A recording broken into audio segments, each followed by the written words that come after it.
Welcome back student. जैसे कि आप सभी जानते हैं, लास्ट क्लास में हमने कैश बुक से रिलेटेड जितना भी बेसिक कॉन्सेप्ट था वो क्लियर कर लिया था।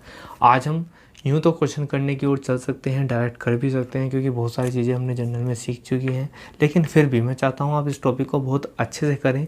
तो अच्छे से करने के लिए आपको इसके अंदर कुछ general entries, specify Contra entries आपको पता होनी चाहिए। तो उसके लिए मैं क्या करूँगा बेटा, आपको कुछ जनरल एंट्री दोबारा से रिमेंबर कराऊंगा। वे जनरल एंट्री बहुत ही गोल्डन एंट्रीज होंगी। अगर वे आपने एंट्री सीख ली, उनकी पोस्टिंग सीख ली, तो आप आराम से इजीली कैश बुक सीख पाएंगे 2 कॉलम। तो चलिए शुरुआत करते हैं। सबसे पहले हम बात करेंगे, सबसे पहले बेटा हम बात करते हैं अपनी जो एंट्रीज हैं उनमें। सबसे पहले अच्छा, मैं आपको एक चीज़ सिखा दूं, साथ साथ में मैं आपको ये कैश बुक का टी शेप भी लेकर चलूँगा।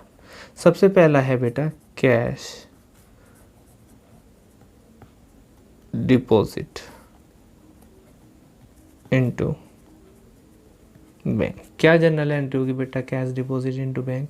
आप कहोगे सर आपने तो हमें सिखा रखी है, बहुत आसान जनरल एंट्री है।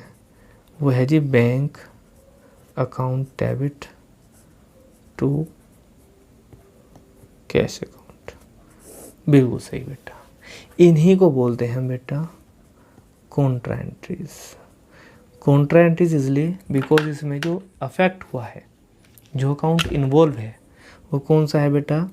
बैंक अकाउंट भी है और कैश भी है। और जो हम अकाउंट बना रहे हैं या जो हम सीख रहे हैं, वो हम सीख रहे हैं double column cash book. Clear बेटा? वो हम सीख रहे हैं डबल कॉलम कैश बुक। और आप इजीली देख पा रहे होंगे, जैसे लास्ट क्लास में समझाया था कि इसमें 2 कॉलम बनते हैं बेसिकली। कितने कॉलम जी? 2 कॉलम बनते हैं बेसिक सी, जिसमें एक कॉलम कैश और दूसरा कॉलम बैंक। पहला कॉलम कैश और दूसरा कॉलम बैंक का बनाते हैं। याद होगा सबको आपको? हाँ जी सर याद है, लेकिन हम इसको बोलते हैं कैश बुक ही। क्लियर? तो कॉन्ट्रा एंट्रीज इसलिए बोलते हैं बिकॉज इनकी पोस्टिंग जो होगी वो दोनों साइड होगी, डेबिट भी और क्रेडिट भी। देखो बेटा, सबसे पहले जब आप बैंक की पोस्टिंग करोगे तो आप ये समझ लेंगे, एक मान के लिए बैंक अकाउंट है, जैसे लेजर में पोस्टिंग कर देना, ये सिखाने के लिए बता रहा हूँ मैं ऐसे आपको, नहीं तो इसके बहुत सारे तरीके से आप समझ सकते हैं। तो जैसे bank account debit to cash account हो रहा है, तो बैंक अकाउंट डेबिट, तो ये समझ लीजिए बैंक बुक है एक तरीके से। तो बैंक डेबिट में है तो पोस्टिंग कहाँ होगी बेटा? पोस्टिंग होगी टू कैश। नाम अदर लिखते हैं, कॉलम में किसके आएंगे? बैंक के आएंगे। से यहाँ पे एग्जांपल के लिए हम लिख देते हैं 1000 1000, तो 1000। उसके बाद कैश इन्वॉल्व हो रहा है, तो कैश बुक तो बना ही रहे हम, लेकिन कैश कौन सी साइड डाल रहा? क्रेडिट में, तो इसकी पोस्टिंग यहाँ भी होगी, हम लिखेंगे बाय बैंक। लेकिन कॉलम में किसके? कैश के। कितने? 1000 रुपये। कॉन्ट्रा एंट्री के लिए आप सी यूज़ कर लेते हैं ताकि पता रहे। ये होते हैं कॉन्ट्रा एंट्रीज, जिनका इफेक्ट दोनों साइड आता है कैश बुक की, डेबिट भी और क्रेडिट भी। क्या तरीका है पहचानने का कॉन्ट्रा एंट्रीज को? बहुत ही आसान तरीका है बेटा, बहुत ही अच्छा तरीका है कि जिस एंट्री में कैश अकाउंट और बैंक अकाउंट दोनों इन्वॉल्व हो रहे हैं, वही हमारी कॉन्ट्रा एंट्रीज होंगी, वही हमारी कॉन्ट्रा एंट्रीज होंगी, वही हमारी ट्रांसफर होंगी दोनों साइड। जैसे कि दूसरी एंट्रीज देखें, अगर मैं करूँ कैश विदड्रॉ, तो कैश विदड्रॉ के लिए हम क्या डालते थे? कैश विदड्रॉ के लिए डालते थे जी हम cash account debit to bank. तो इस एंट्री में भी आप देख सकते हैं दोनों अकाउंट इन्वॉल्व होंगे, एक कैश भी और एक बैंक भी, एक कैश भी और एक बैंक भी।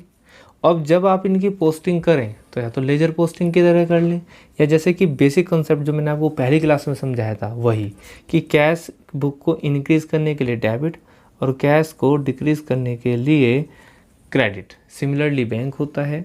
तो क्या करेंगे? पहली एंट्री भी आप ऐसे ही पोस्टिंग कर सकते थे। जब भी आप विड्रॉन की एंट्री डालेंगे, आप मन में सोचेंगे cash account debit to bank, इसका मतलब कैश बढ़ रहा है, तो कैश इंक्रीज़ हो रहा है, तो यहाँ पे लिख देंगे टू, किसकी वजह से बढ़ रहा है?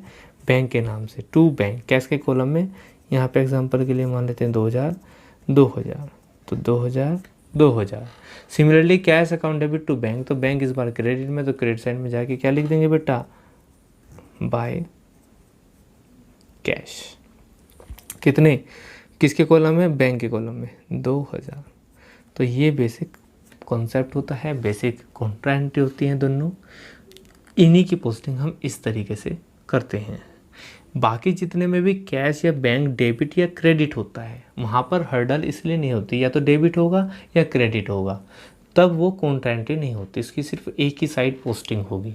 लेकिन इन टाइप की एंट्रीज में, ये कॉन्ट्रा एंट्रीज में जिसमें बैंक और कैश, कैश और बैंक दोनों डेबिट या क्रेडिट होते हैं, तो इनकी पोस्टिंग दोनों साइड होती हैं। यही स्पेसिफिक जनरल एंट्रीज होती हैं, इन्हीं पर आपको स्पेशल कमांड बनानी होती है। ठीक है बेटा, तो आप आज इन्हीं की प्रैक्टिस करते हैं, मिलते हैं नेक्स्ट क्लास में। उस क्लास में जब भी नई क्लास होगी उसमें हम और ऐसी ही आने वाली इंपॉर्टेंट जनरल एंट्री के ऊपर डिस्कस करेंगे। तो मिलते हैं नेक्स्ट क्लास में, तब तक के लिए टेक केयर, जय हिंद, जय भारत।